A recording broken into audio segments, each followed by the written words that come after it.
خبر شامل کرتے ہیں ننکانہ سے ہمارے نمائندے حفیظ الرحمان معاویہ کی رپورٹ کے مطابق تھانہ منڈی فیض آباد کے علاقے الوکیل رائس مل میں ڈکیتی کی واردات ہوئی ہے۔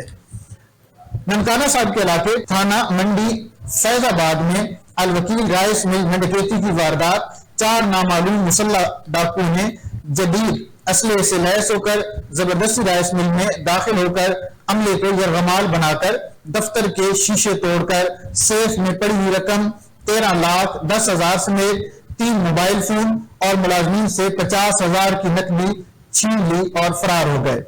مزاحمت پر ڈاکوؤں نے چوکیدار کو تشدد کا نشانہ بھی بنایا۔ ڈاکو جاتے وقت ہوائی فائرنگ کرتے ہوئے فرار ہوئے۔ ڈکیتی کی C C T V footage Sky News نے حاصل کر لی ہے۔